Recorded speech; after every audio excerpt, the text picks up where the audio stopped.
Hi, my name is Jandy Rojas, and I'm an Aspen University student. This assignment is for my pharmacology class, and it's on mental illness and mental illness management. We were given a scenario and asked to answer these critical thinking questions, and the scenario is as follows. The EMS team has brought a 54-year-old female patient to the emergency department where you are working. The EMS personnel state that the patient was found wandering in a nearby park by a jogger who called 911 from her cell phone after the woman was screaming obscenities at her and then fell, seriously scraping her arm and face. The woman is bleeding, disoriented, combative, and accusing the EMS team of stealing her purse. Her hands are shaking severely, and she is shouting at the doctors and nurses that she needs a bottle.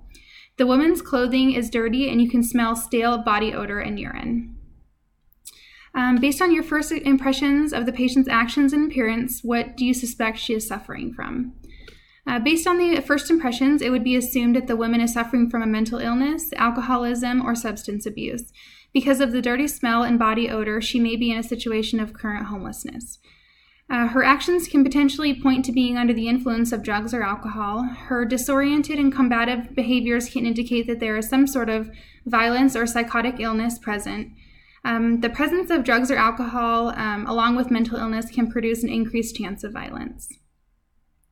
Number 2, what short and long-term health risks would you suspect this patient faces? Assuming that this patient has an alcohol or substance use problem, her effects may include dependence, frequent disorientation, combativeness, slurred speech, and blurred vision. Long-term effects from this type of abuse can include liver damage and an abnormality of her brain, like a development issue, mood and anxiety disorders. People who struggle with substance abuse are twice as likely to battle with a mental disorder such as depression or anxiety. If the patient continues to abuse drugs or alcohol and let her mental illness go untreated, she could potentially die from an overdose or medical accident. She's in a public place and has already fell and hurt herself, so if this continues, she may hurt herself or hurt others in the future. Number 3, why do you think the patient's hands are shaking, and what do you think causes her confusion and combativeness? If the patient has a mental disorder and alcohol problem, I believe the combination of these is the cause of her confusion and combativeness.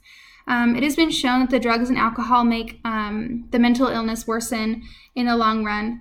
Many people who suffer from mental illness will also use drugs and alcohol to help them cope and numb the feelings associated with the disorder. Yes, the drugs can temporarily repress the negative emotions, but as soon as they're not drunk or high or under the influence anymore, the anxiety comes back and is often worse. A person who has anxiety, they are more likely to drink just to suppress those feelings, but they'll always come back worse whenever they're sober. The shaking hands can indicate an anxiety disorder or simply that a patient is on some form of drug. Many drugs can make a person shake, either from feeling high or that the body is needing more. Shaking can be a side effect of an addiction, and the body may be experiencing withdrawals. Schizophrenia is a disorder in which the patient lives in a world of illusions and delusions. These individuals may show disordered thinking and inappropriate reactions.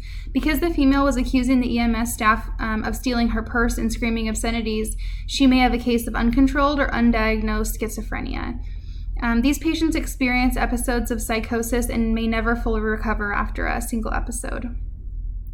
Number 4, what assessments do you think are needed for this patient?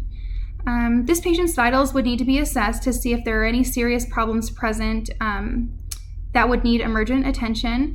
If the patient seems somewhat stable, she would need to be transported to a nearby hospital to conduct blood tests to see if there are any substances present in her body. The bleeding and scrapes she endured during the fall would need to be cleaned up and bandaged.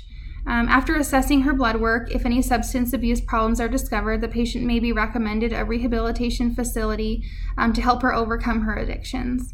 Once the patient is sober, she can be evaluated for mental illness. Questions can be asked to see if she has ever received a diagnosis or is on any medication. Blood work, a urine test, and brain scan can also be used to rule out any other physical conditions. A professional psychologist or a professional on mental health may be contacted to help diagnose and treat the patient. The patient's living conditions can also be assessed to determine if she has a safe place for recovery. Our research question we were asked to answer is as follows. Mental illness management includes both pharmacological and other therapeutic methods for treatment. Summarize how this is managed and the support of insurance. Is it sufficient? What could make it better? Be specific and support your statements. So there are many different treatment methods for the various forms of mental illness. According to the Mayo Clinic, there are several classes of mental illness. A few of these include neurodevelopmental disorders, depressive disorders, trauma and stressor-related disorders, and neurocognitive disorders. The treatment options for medical disorders depend on which one the person has, the severity of their disorder, and what works best for that individual. Most of the time, a combination of treatments is what works best. Although medication does not cure mental disorders, it can significantly improve its symptoms. Some of the most commonly used classes of prescription psychiatric medications include antidepressants, anti-anxiety medications, mood-stabilizing medications, and antipsychotic medications. The cost of many of these types of medications are paid for with the help of health insurance. These medications are prescribed, they're prescriptions and they're prescribed specifically to a patient, so the insurance often accepts them as medically necessary. Not all health plans will cover medications and help assist with these costs. People who are uninsured may have trouble getting or paying for their medications. Having programs that help these individuals get the medications they need could be a way this process could be improved. Psychotherapy is another treatment that can be used to treat many classes of mental illness. This therapy often involves talking with a medical professional about the condition the patient is experiencing. Having a therapist and attending individual or group therapy can be positive ways a patient could learn to cope with their disorder. In doing research on whether insurance covers therapy for mental illness, it turns out that most plans cover some form of mental care. Whether this includes one session a year or total therapy coverage, it really just depends on the insurance company and the plan. It is said that the millions of people who suffer from mental illness every year, over half of them just stay silent. They're either scared to get help for their mental illness because of the stigma around mental illness, they have a lack of access to care, or they have problems with the cost. Insurance companies can look at the data of those who are suffering from mental illness and consider changing coverage to help those with the financial aspect of it.